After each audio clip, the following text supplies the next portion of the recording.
And to introduce our keynote, I want to introduce today's presenting sponsor, Optimum Seismic, and thank Ali Sahabi as well as Tom Robinson, who are two key stakeholders with Optimum Seismic.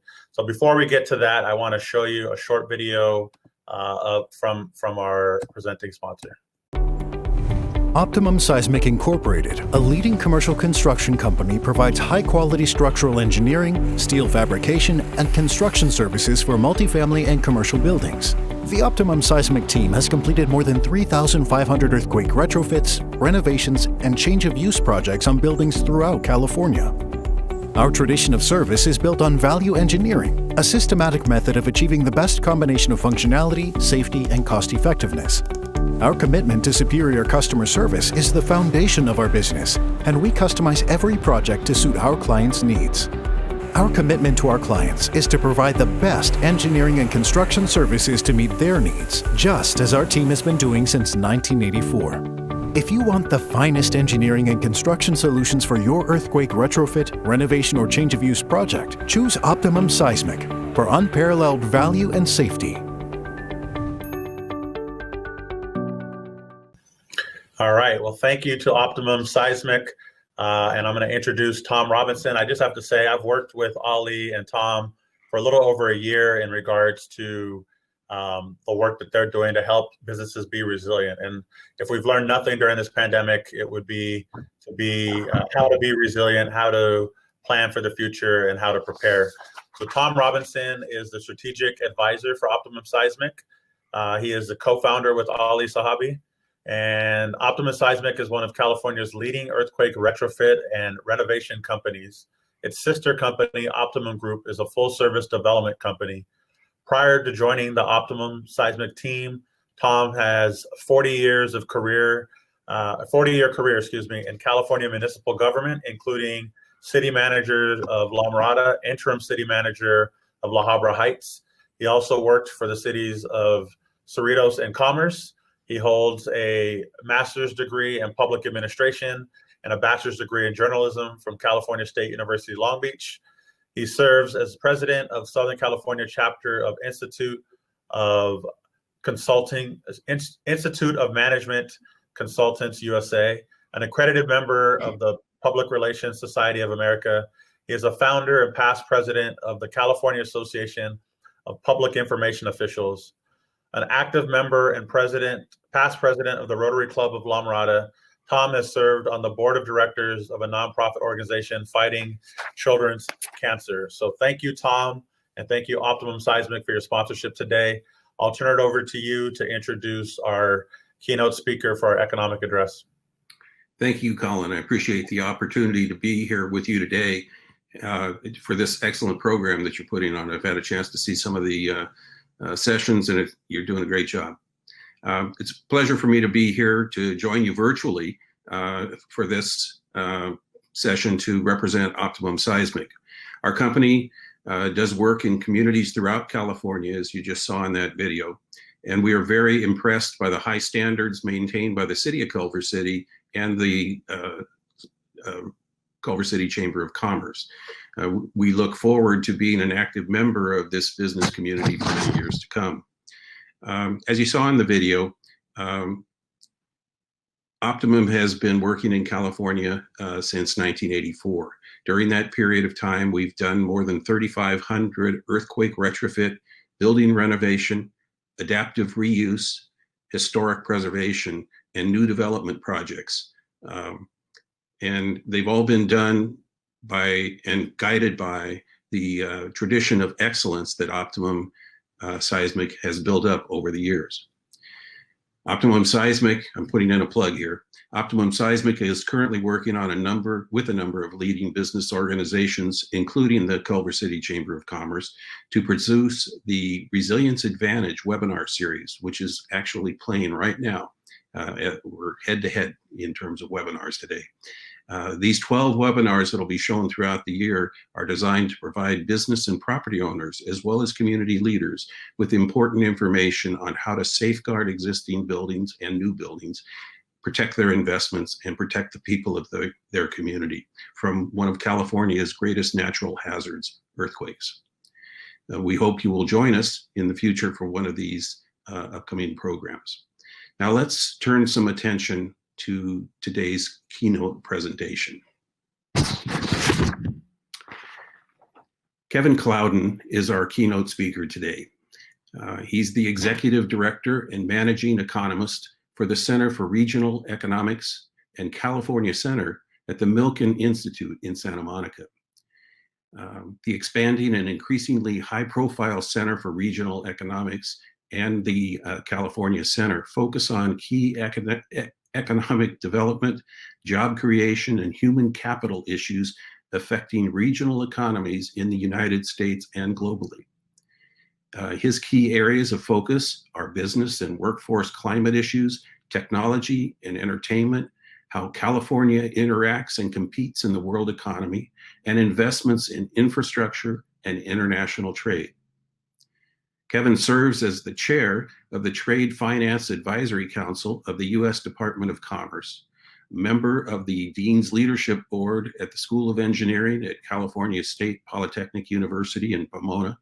He's also chairman emeritus of the LAX Advisory Committee. You can see he has many different activities. As you might imagine, Kevin has an impressive educational background to go along with those activities. He received a Master's of Science degree from the London School of Economics and Political Science in 1998. His graduate research explained why Singapore and Hong Kong would supplant Tokyo as Asia's main international investment centers. He also received another master's in economic geography from the University of Chicago while studying how changing economic circumstances and poor public policy led to deterioration of Chicago's State Street commercial district in the 1970s and 1980s.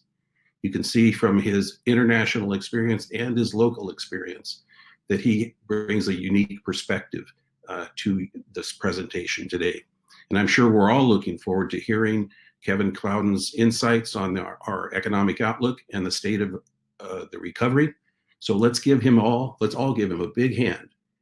Kevin Klowden. Tom, thank you very much for that wonderful introduction. I really appreciate it. And it is a pleasure to speak to you here today. I'm actually a longtime Culver City resident. I've been here in Culver City for more than 20 years. And it's always a pleasure to speak about the Culver City economy, to speak in particular about the larger economy that Culver City is operating in, which is what I'm going to do today. For those of you who are not familiar with the Milken Institute, we're a nonpartisan, nonprofit economic think tank. We're based in Santa Monica here in California, but we have offices in Washington, D.C., New York, London, and Singapore. And I actually just a couple days ago had a virtual interview that I did with Lieutenant Governor Eleni Kounalakis on California and Asia that was just aired in our Asia Summit that took place earlier this week. So since neither of us got to go to Singapore this year for obvious reasons. It's one thing that's incredibly important after this great event with a number of excellent speakers is to frame exactly where things are going and the environment that we're in more broadly. A number of people have talked about the pandemic. They've talked about the pressures facing a number of different key industries here in Culver City. They're including pressures on the fiscal situation in the city and otherwise. And what I want to do is frame things a little bit more broadly, both just in terms of Culver City, in terms of some of the economic trends we're seeing in LA County, in California, and even in the US. The first thing that you should be particularly aware of in the midst of all this is that Culver City has both a blessing and a curse, which is that it is a more specialized economy, even being surrounded by city of Los Angeles, LA County, and otherwise, that Culver City is better off in many ways. But that does not mean that Culver City was in any way immune to the impacts of the pandemic, that it is going to face some of the same significant pressures going forward. And that it's worth keeping in mind that a lot of what we are seeing in this pandemic is a reflection of economic concerns and issues that were there for years or decades in some cases, and that many of those pressures have come to the fore. These include pressures on our educational system, pressures on employment, issues in terms of lack of health benefits or unaffordable health benefits, issues in terms of our infrastructure, including our broadband and other infrastructures that make the situation adaptable, and especially issues on real estate, both in terms of residential real estate and commercial real estate. And the fact that for a number of people, what we've seen and we will continue to see even as a trend coming out of this is an assessment of people's priorities, an assessment of what people want in a community, what people want in terms of their quality of life, what they want in terms of their jobs, and for companies the same way, looking at what return do they get for being located in a specific area. Obviously for retail, which is one of the major important economic elements in Culver City, relocating is not exactly an option. But there are a number of other factors that are incredibly important. So just starting with principal employers in Culver City and giving you a sense of just how that affects the economy. As of the Culver City annual financial report for 2019, the last year, the full year we have it, that Sony Pictures was the largest employer in Culver City, actually having twice as many people, over 3,500 than the next largest, which is Westfield Culver City, which is about 1,500, and Southern California Hospital, which is down to 1,100. The reason that's important is that Culver City obviously is particularly tied into the entertainment industry, and not only Sony Pictures, but Culver Studios, the various other production and related offices that are around. The fact that Amazon and HBO and Apple are all either moving people into the city to be based here or will be moving in or already have located some people here will only exacerbate that, as has the rise of technology and the confluence of technology and entertainment. The good news is these are high-paying jobs. This means that there's a number of significant economic activity benefits, especially since a huge number of these jobs are not production jobs, but are in fact management jobs, higher end jobs, in some cases behind the scenes and otherwise. But it does mean that when film and television production was massively disrupted by the pandemic, and indeed remains constrained, that there is a significant and severe impact throughout the city. Culver City's already seen jobs lost, particularly in visual effects over the years, which used to be much more concentrated in the area. And it had seen some various production jobs and others move out. So in an environment where production, fortunately for the city, is constrained, but is still able to take place, that it's viewed as an essential industry under the state orders, it means that Culver City is able to survive, but it does add to the impact, particularly in terms of the restaurants downtown, in terms of retail and various other sources.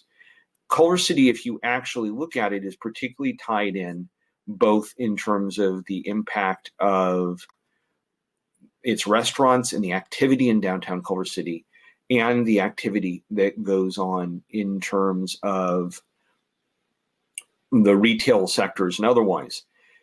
Culver City, if you compare to Los Angeles County, is, if you look at industrial sectors, is incredibly dominated by what's called information. And that includes the entertainment industry, it includes computer services, including the Norton complex and the various others that are located in and around Culver City.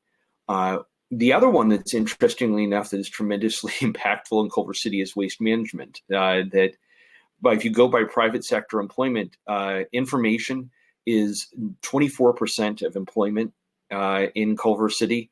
You compare that to LA as a whole, including the entertainment industry, it only sits at around 7 or 8%.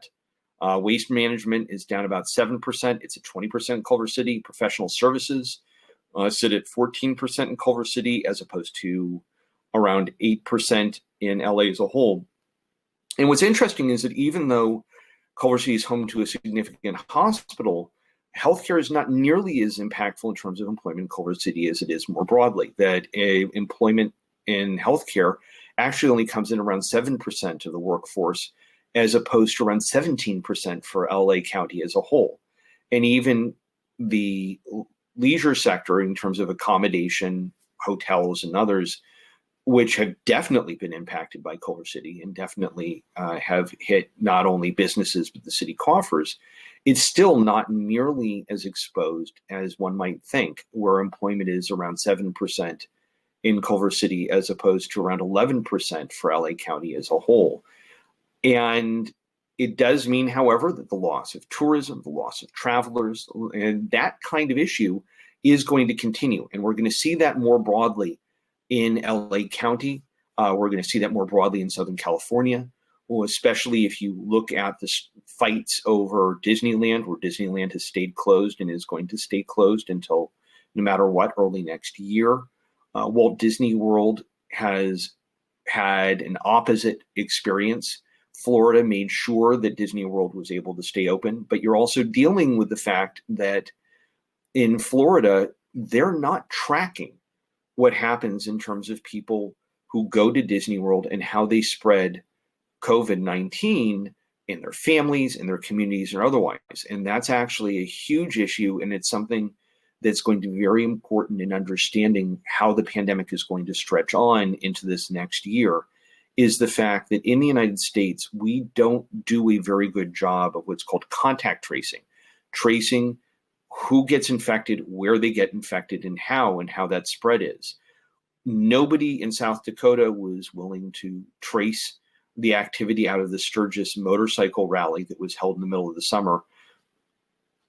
They tried to claim that there's maybe a couple dozen infections that came out of that motorcycle rally, and yet South Dakota and North Dakota became two of the most infected states in the U.S. in terms of their population. And that gap, when you compare us to what goes on in Europe, what goes on in Asia, is going to have an impact in how long the virus persists, and why I have to be honest and say that the economic recovery is going to stretch on for a while. And then that is something that's very important to understand, that those factors are going to stretch things out, and that we need to be mindful of it when we look at our own lives, what our job is going to happen to our jobs, and what's going to happen to business. One of the things that is at least good is that because we have adapted a bit more to what we view to be I don't want to call it a new normal, but at least a working situation for our economy, because we don't see the same severe lockdown measures that we saw in March and April. It does mean that our unemployment rate here in Culver City and in Los Angeles and California as a whole is not nearly as severely impacted as it was during the most severe lockdown. But we are making a trade-off in that. The good news is that we are not going to hit the same kind of unemployment rate. Culver City saw an unemployment rate of around 18% back in April of this year.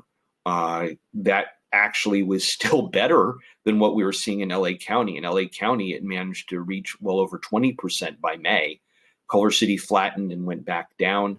Right now, its unemployment is sitting at around 10%, which actually puts Culver City around the same level as California as a whole, and still a couple percent better than LA County as a whole.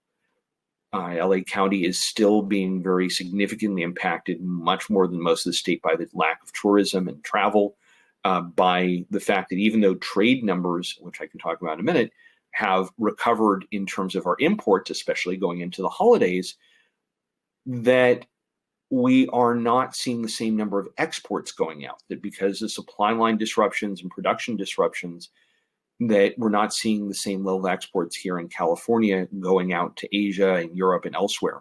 And you may ask, well, why does that matter? And it's worth remembering that even though we don't think much about manufacturing in Culver City itself, that manufacturing is still stronger in Los Angeles County than in anywhere else in the United States. And it does have an impact on our local economy. And when those disruptions happen and they continue to be there, because of supply line issues or otherwise, that effect trickles back to where we are here in Culver City. Now, the other thing that is important that goes along with the unemployment, and that's actually even more significant, is what's going on in terms of business closures. LA County has seen more permanent business closures than any other county in the country. Now, LA also happens to be the largest county in the country by population. It happens to be the largest county by economic activity, largest county by the number of small businesses. Well, and we've already talked about manufacturing. But even if you adjust proportionally for the number of businesses, LA County still comes in as one of the worst counties for closures in the country. Honolulu actually is the worst. If you actually rivaling with Las Vegas proportionately in terms of Honolulu has 10.8 closures per 1,000 businesses. That jumps up even further with an additional 15.5 closures that are temporary because of the loss of tourism. San Francisco comes in particularly badly in terms of 10.1 permanent, 11.8 temporary. Las Vegas is even worse for permanent closures, 11.1 with 10 businesses closed per 1,000 temporarily. But LA County still comes in particularly badly, even in this regard comparatively.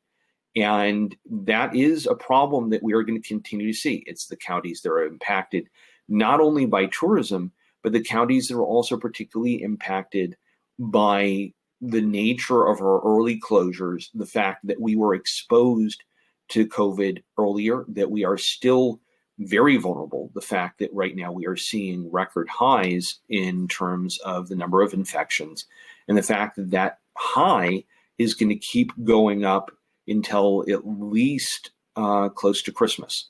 The Thanksgiving impact cannot be understated. And I will stop and just say this again. If you really want to fix the local economy, if you want the recovery to happen faster, if you want all this to come together, wear a mask.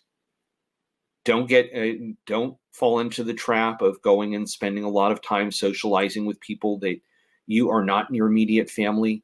Listen to the stay-at-home orders as much as you can right now. This doesn't mean you can't shop. It doesn't mean anything else. But all of the economic data, regardless of anything about science or otherwise, is that if you go out, if you don't wear a mask around your friends, if you go around, you get back into the habit of giving people hugs, going to large gatherings inside houses, any of that, it's just going to extend things for a lot longer. And our economic recovery here in California, our economic recovery in the country depends on good behavior. And we may not be able to do much about the rest of the country, but Culver City will be in better shape if people are not infected. And this has impacts on people being absent from work. It has impact on long-term health issues, even without death or otherwise. Be smart. And if you look at it, the impacts that we're already facing for permanent closures in our economy, and if you're just looking at at the city of Los Angeles, who has been very particular about tracking the data, that they've been seeing a huge number of impacts in retail trade, in accommodations, but also in professional and scientific services, real estate, wholesale trade, healthcare, construction, arts and entertainment, manufacturing, all over the place. It is a very broad range that's being impacted. And what that does, what that puts us in a position on, is that Culver City is likely to continue to be impacted by all of these different factors, and we just need to be prepared for it. So the major things that we want to know, especially going forward, is what is the outlook for Culver City? What else do we need to know? Well, with the recent increase in taxes that were put in terms of the real estate transfer tax, Culver City was already one of the more expensive places to do business in many respects. But the good news is that people have continuously found that even when you look at sales taxes, even when you look at business taxes, not just business taxes, which are more moderated, but if you look at the overall tax environment in Culver City, the city's education, central location, access to broadband for businesses and technology, the infrastructure that exists has been a major boon. And one of the things that we particularly see is that Culver City's overall tax base has continued to remain high. It's obviously been hit by the recession, but it hit its recent peak in terms of the total tax base at around just under $140 million a year back in 2018. It's gone down a little bit since then. We'll obviously take a larger hit this year, but it means that Culver City is in a much better position. Even as things have shifted so that retail is more important, even though it's shifted so that the tax base has gotten more diverse, even also much more on services, it's made a real difference.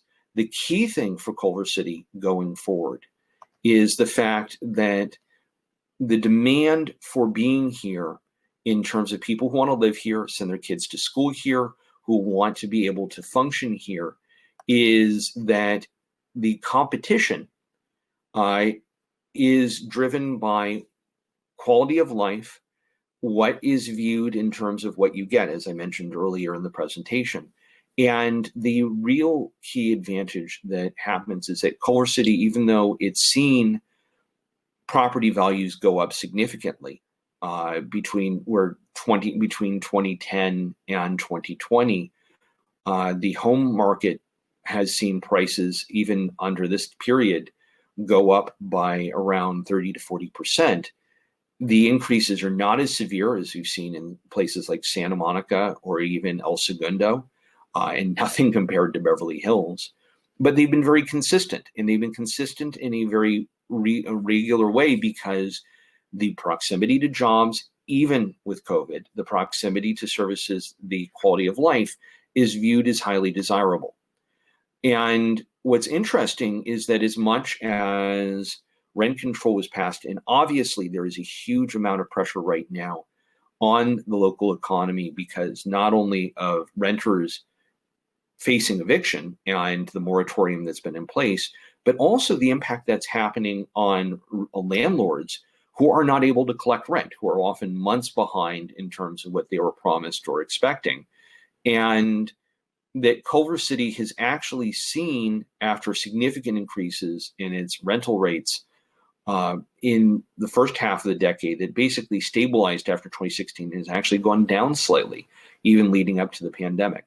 It's still not particularly affordable, but it's certainly better than Santa Monica. But monthly rents have settled in at around the $3,100, $3,200 a month rate, as opposed to, say, Santa Monica, which has been running around $4,000 a month. But that does not address the fact that we have significant concerns about affordability.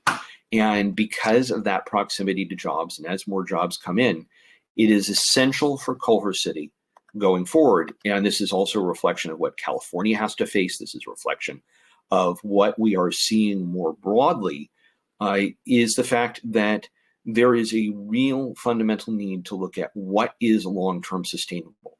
I'm not going into issues of traffic in the middle of a pandemic where it's harder to measure those, but given the location, given the constraints that we are dealing with, given the fact that Culver City is in the center of a huge amount of economic activity that has even been exacerbated by having the Expo line in and otherwise, that maintaining that balance between green and sustainable, sustainable and affordable jobs, and avoiding an issue that has been particularly significant throughout not only the west side of Los Angeles, but California as a whole, being able to stay affordable for families. And I emphasize this in terms of the economic future for Culver City and otherwise, is the fact that we are seeing a real trend of a number of families, a number of people who feel they can work remotely, moving out of the county, moving out of the state, and that as people reassess, now in a number of cases, people may move back after the pandemic, but it is essential for Culver City in balancing things out in terms of the different resources and opportunities that are here in the city and in the metro area to work not only locally, but work with county officials, to work with state officials, to be able to maintain that and to recognize that a number of people are at tipping points in terms of the taxes they pay, in terms of the costs of living that they have, and that while Culver City is lucky and is highly desirable, maintaining that in this is going to be in many ways a full-time job, even if we have a very valiant and engaged city council who is part-time, that effort is going to be something that's going to be important for all residents. And it's worth remembering in this process right now where the general plan is being updated, where there's a number of different assessments being made to look at the overall economy. Because if you're looking at the vaccines, we're already hearing news about how long it's going to take them to roll the vaccines out. Most vaccines require 2 doses separated by 3 weeks to a month. And you're not going to see the vaccine kick in and really be widely available until at least summer of next year. And even when you count that, you also have to recognize the fact that even the vaccine makers are saying once it's in, wearing a mask is still going to be incredibly important. It will reopen the world in terms of it'll improve opportunities for travel, it'll improve opportunities for economic activity. But we need to recognize that this pandemic will not truly go away until the vaccines hit 70% of the population, and that we are able to adapt to this new reality. And that's going to take a while. So just realize that as much as we're planning for the future, the present has plenty of challenges. We can overcome them, but it's worth keeping in mind that this will affect our lives for a while going forward. So with that, I want to say thank you very much. I want to wish everybody a wonderful holiday season. And I want to thank Colin Diaz and the Culver City Chamber for the opportunity to speak. So thank you very much. Kevin, that was amazing. Always a wealth of information. I appreciated hearing you. Feels like 4 years ago, but I think it was around this time, maybe even last year, when you spoke at the Vende Museum to the city. And needless to say, a lot has changed in Culver City and our world since then. But appreciate that, those sentiments. One thing that I did want to mention to everybody that's viewing today, Kevin has agreed that he'll share slides that he had.